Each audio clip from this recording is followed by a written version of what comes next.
Continuamos con el estudio del libro de los Hechos. Recuerde usted que la palabra de Dios, la iglesia se inicia en el libro de los Hechos, luego de la resurrección de nuestro Señor Jesucristo. Hemos visto la inspiración del Espíritu de Dios en Pentecostés, la resurrección de Jesús, la nominación de los apóstoles, de los 12 apóstoles. Ahora vamos a ver la manifestación del Espíritu Santo en el libro de los Hechos. La iglesia se inicia luego de la resurrección de Jesús. Al iniciarse la iglesia, vemos con detalle los parámetros y la doctrina por la cual nosotros debemos ser llevados en el Espíritu Santo. En el capítulo 5, versículo 1, dice así la palabra del Señor. Pero cierto hombre llamado Ananías, con Safira su mujer, vendió una heredad. Es interesante ver cómo la manifestación del Espíritu Santo a veces se ve cortada, disminuida o malinterpretada cuando anímicamente, con el alma, las emociones, buscamos a Dios. Ellos se emocionaron mucho en ese momento cuando la iglesia se iniciaba. Había habido ya una manifestación de milagros y sobre todo de una congregación que empezó a maravillarse de la palabra de Dios y de la resurrección de Jesús, del perdón de pecados. Y esta manifestación en Ananías y Zafira podía haber sido inicialmente una manifestación del Espíritu Santo con llenura del Señor, pero cuando intervienen nuestros deseos carnales, nuestros sentimientos, nuestro corazón, o también la tentación de Satán, puede terminar en un fracaso la vida cristiana. Ellos vendieron, estuvieron de acuerdo, seguramente, en vender para dar a la iglesia que se iniciaba. Pero en el camino, 2, 3 pasos que dieron, y sustrajeron del precio, sabiéndolo también su mujer, y trayendo solo una parte, y la puso a los pies de los apóstoles. Mira usted cómo es el espíritu maligno. Siempre va a traer tentaciones para desvirtuar en lo que estamos creyendo. Se pusieron de acuerdo para vender, pero también vino el espíritu de engaño, y pudo más el espíritu de engaño que el espíritu de Dios en ellos. Dios es todopoderoso, pero sin embargo tenemos nosotros siempre la opción de escoger a Dios o de rechazar su bendición. Se sustrajeron el precio, sabiéndolo también su mujer, y trayendo solo una parte, la puso a los pies de los apóstoles. Un acuerdo para engañar a Dios más que a los hombres. Y dice que se sustrajeron una parte y otra la dieron a los apóstoles. A los pies, como un símbolo de humildad, pero realmente su cuerpo, su alma ya había ganado el espíritu de Satanás. Cada paso que damos debemos mirar, sentir y vivir la presencia de Dios. Si viene alguna tentación, es importantísimo darnos cuenta con todos nuestros sentidos, con todo nuestro espíritu, si en verdad estamos actuando de acuerdo a la voluntad de Dios.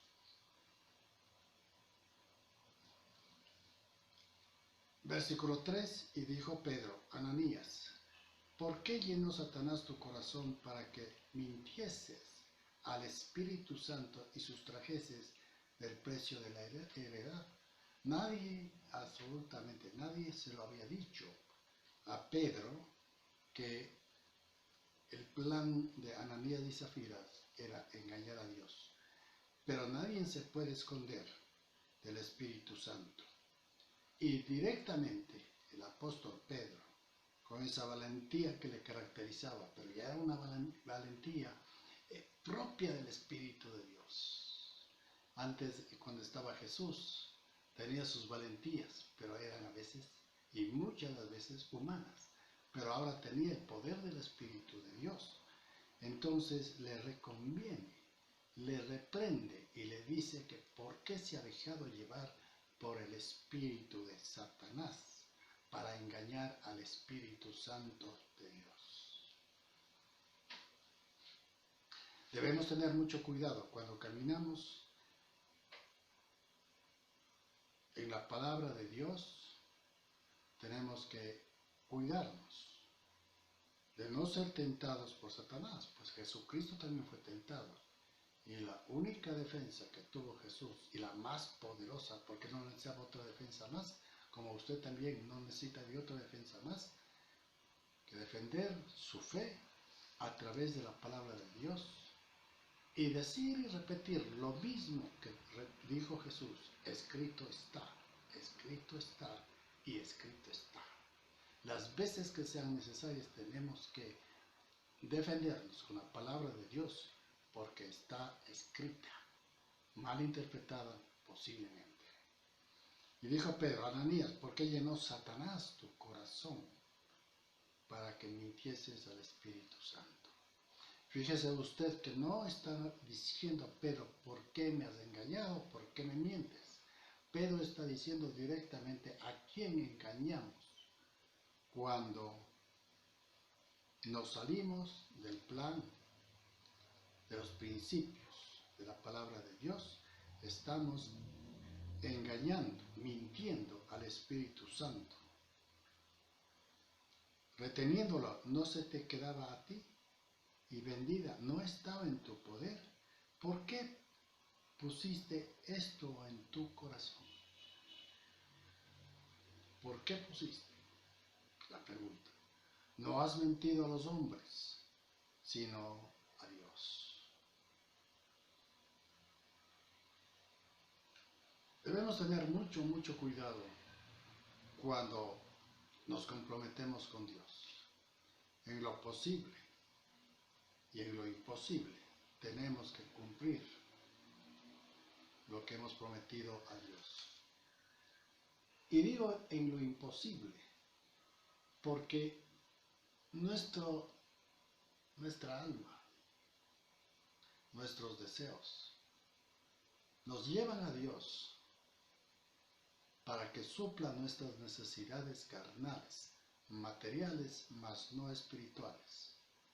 Pero es posible a la vez, porque solo el poder de Dios puede llevarnos a su verdad. Hablando con lógica humana, el apóstol Pedro dice: reteniéndola, no se te quedaba a ti. ¿Por qué tenías que mentir al Espíritu de Dios? Dios no tiene ningún afán.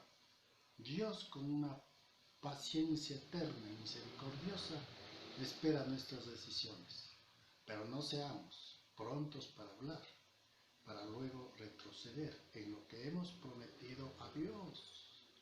A Dios no lo podemos engañar, de Dios no nos podemos burlar.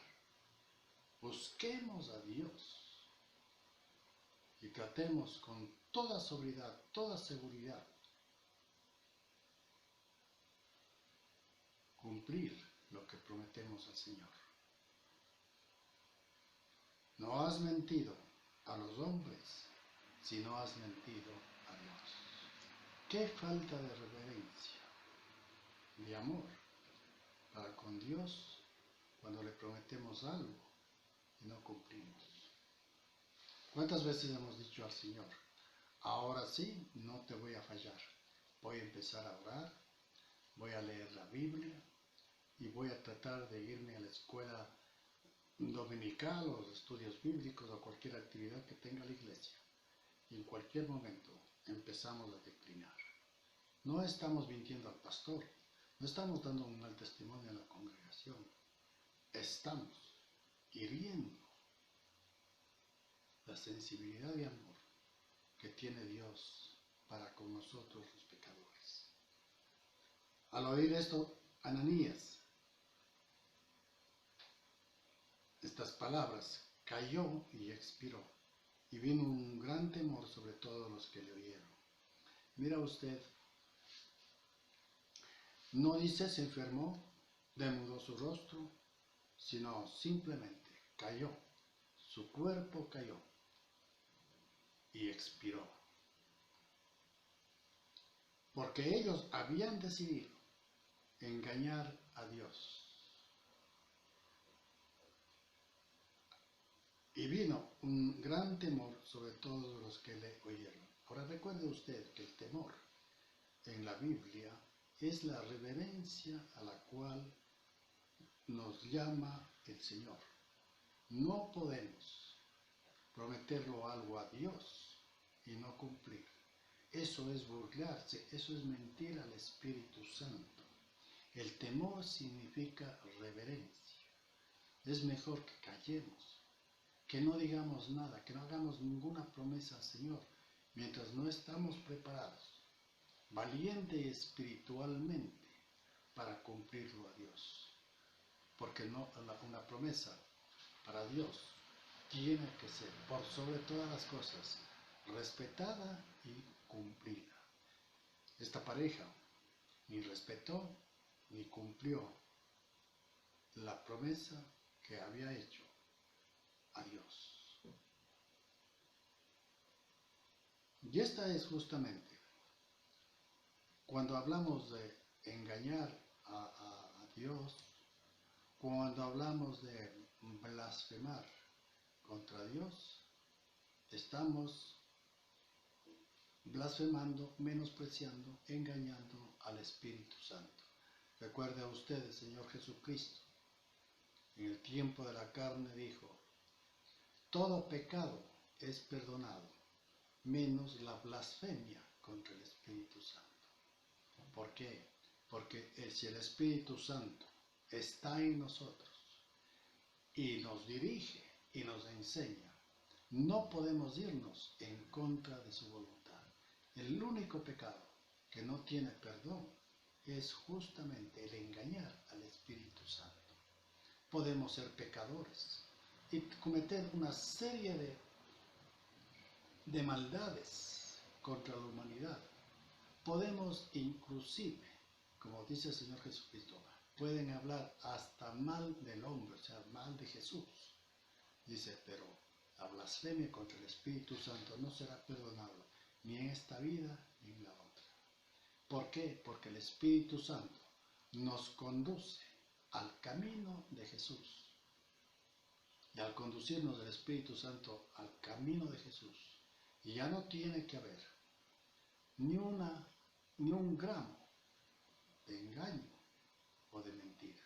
La blasfemia al Espíritu Santo es prometer algo o condicionarlo a Dios para que nos dé algo terrenal, para de esa manera seguir. ¿Quiénes somos nosotros para condicionar a Dios? No somos nada. No podemos prometer a Dios mientras no seamos lo suficientemente capaces de cumplir lo que le hemos prometido al Señor. Recuerde usted, buscamos, pero buscamos mal. Buscamos a Dios para bendiciones materiales, mas no espirituales. Acérquese a Dios en espíritu y en verdad. Y Dios, si es de su voluntad y si conviene para nuestra vida, nos bendecirá también con bienes terrenales. ¿Recuerda usted Juan y Pedro que iban a la iglesia La Hermosa, a la oración de las 3 de la tarde? Y ahí estaba este hombre cojo en la puerta de la iglesia. Le pidieron dinero y Juan y Pedro dijeron, plata no tengo, pero lo que tengo te puedo dar. Levántate en el nombre del Señor Jesucristo. En el nombre del Señor Jesucristo, no en el nombre de ninguna otra persona. Y dice que se levantó. Este hombre no sabía lo que realmente necesitaba.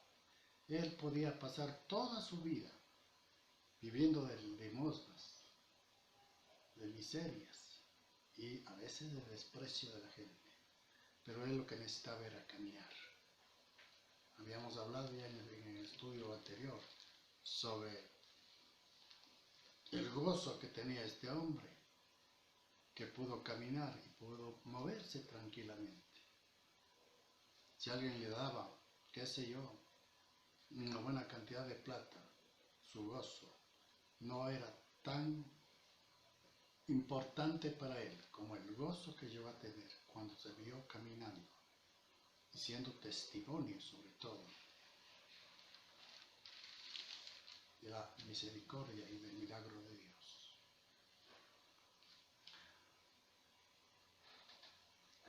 Ananías escuchó lo que había dicho Pedro. Ahora mismo regresan los jóvenes que le llevaron a tu mujer a enterrar.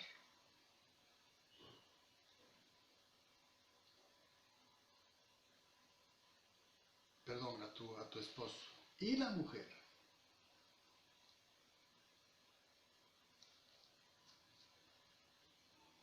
descubierta, no por los hombres, sino por el Espíritu de Dios. Inmediatamente expiró. Y esos mismos jóvenes que llevaron a enterrar a su esposa, a su marido, a Ananías, lo llevaron también a Zafira y lo enterraron juntamente.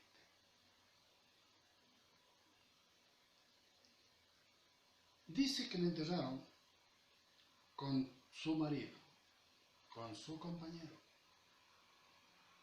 compañero de mentiras, de avaricia.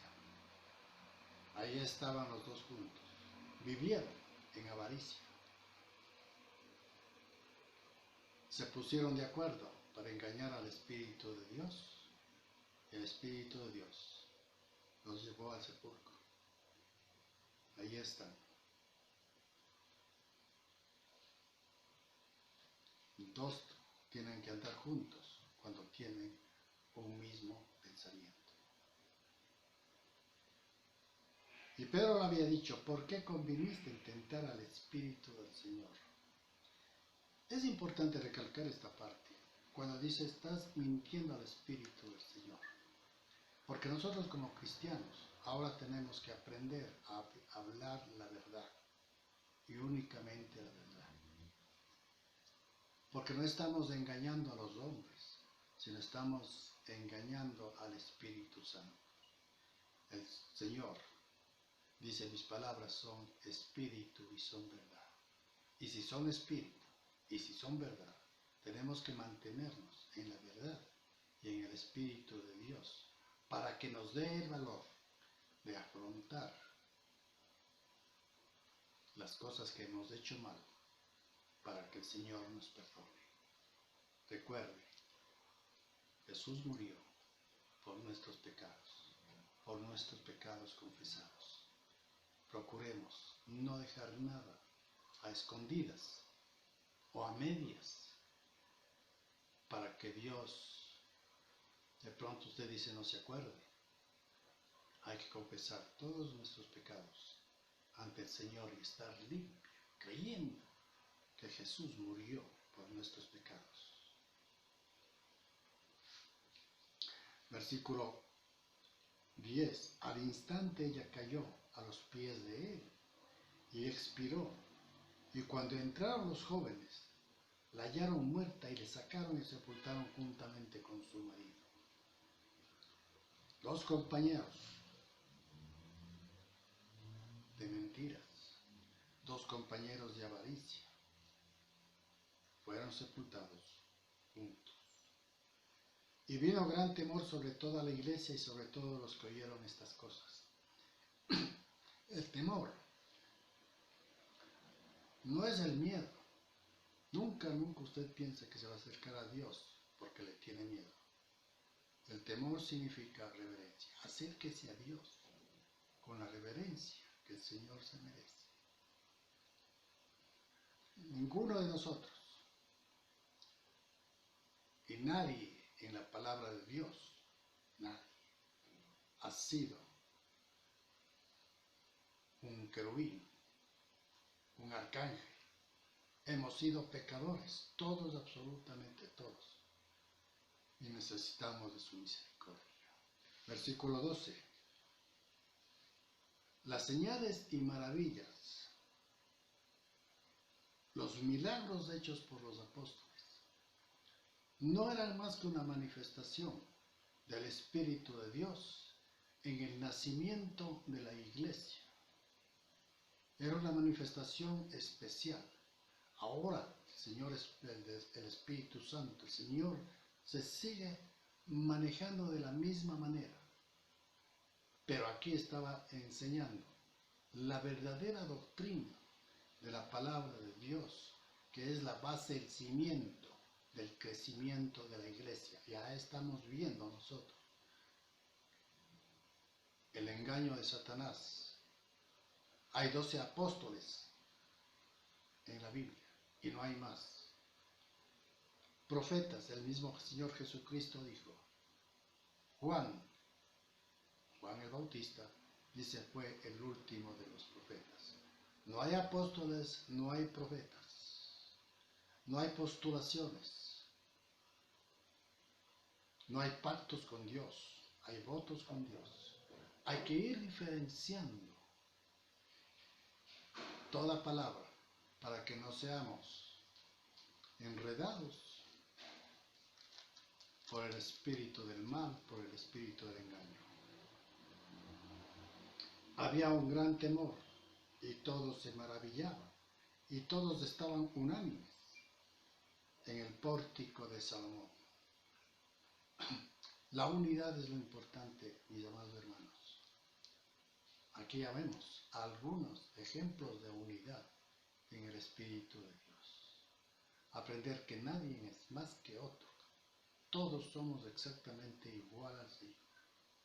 Usted puede tener sus bienes, esos son suyos, son bendición, pero no por eso quiere decir que usted es más importante que una persona que no tenga.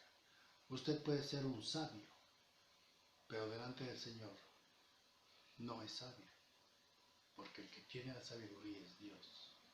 Pero no por eso usted va a menospreciar al pobre o al ignorante. Dios ha dado a cada uno de nosotros una bendición para su gloria, pero no para envanecernos.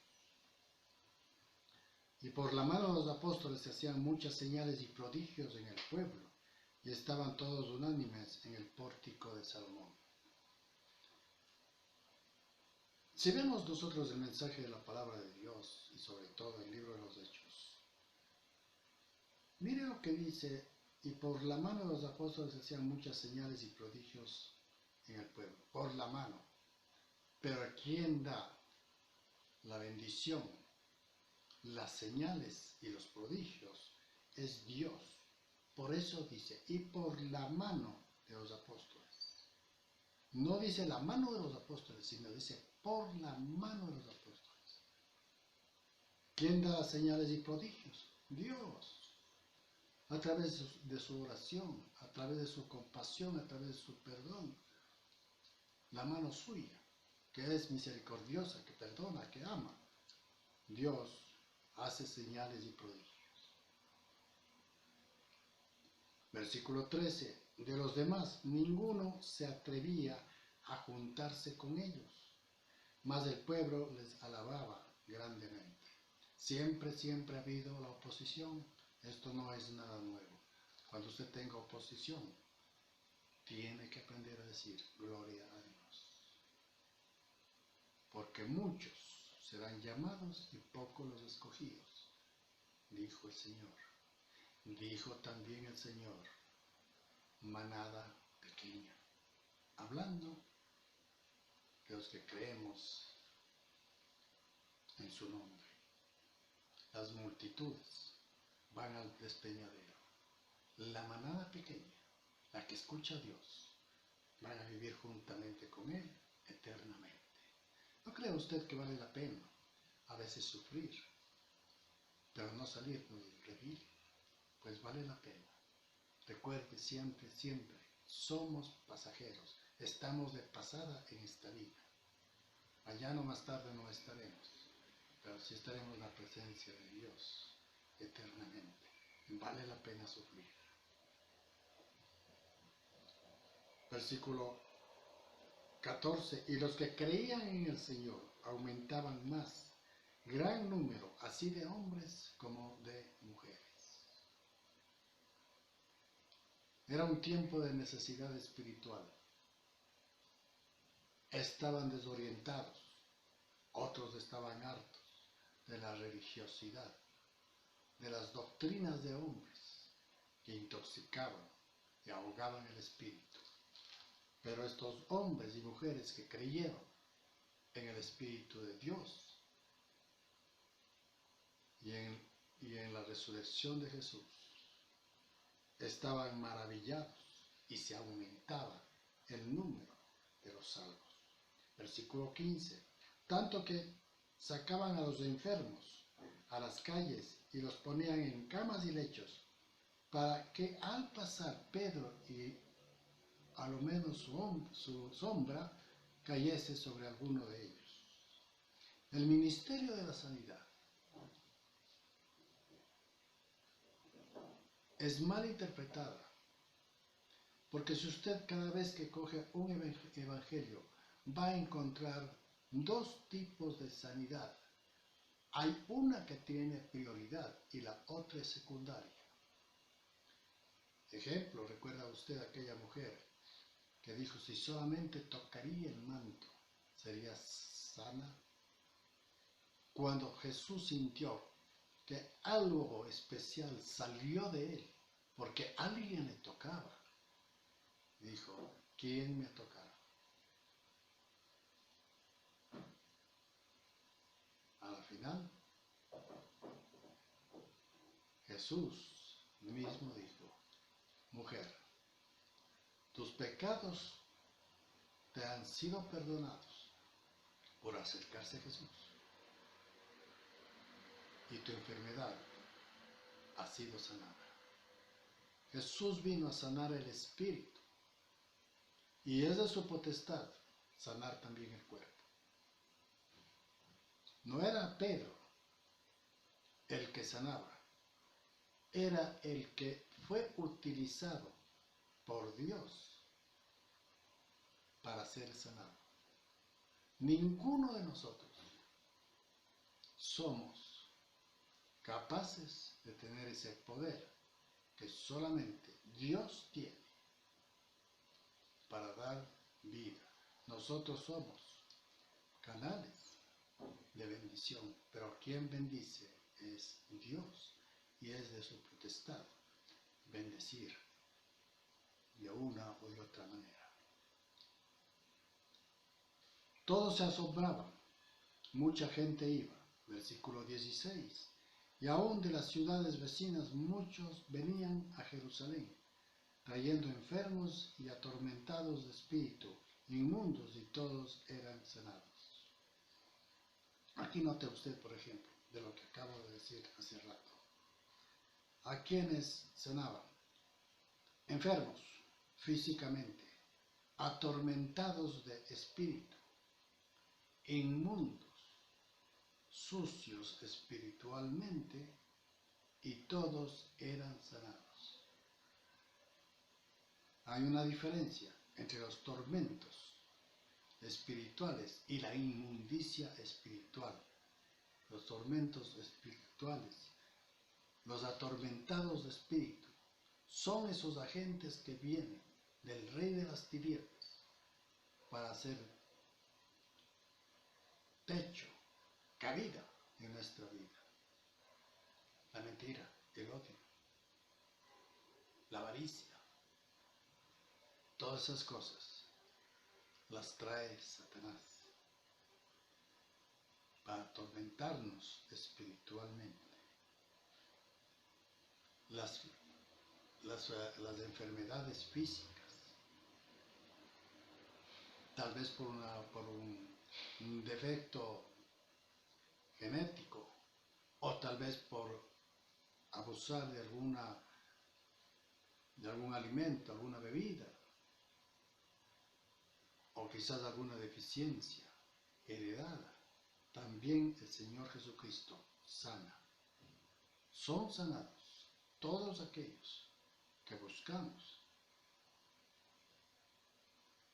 el amor de Dios. Buscamos una constante misericordia del Señor. Pedimos perdón a Dios todos los días, porque siempre nuestra naturaleza pecadora no ha muerto, pero si la tenemos enterrada en la sangre de Jesús y tratemos de no levantarlo hasta que lleguemos al pleno día, hasta que amanezca la aurora. Oremos. Padre amado, gracias Señor por este tiempo. Bendíganos, oh Dios, a cada uno de nosotros. Bendiga, Señor, su palabra en la vida nuestra. En los tiempos difíciles, Señor, usted será nuestro refrigerio. Y en los tiempos de gozo, Señor, nuestra gratitud será dirigida hacia usted, porque usted es del todo para cada uno de nosotros. Gracias, Señor Jesús. En tu nombre oramos y bendecimos al Padre. Amén.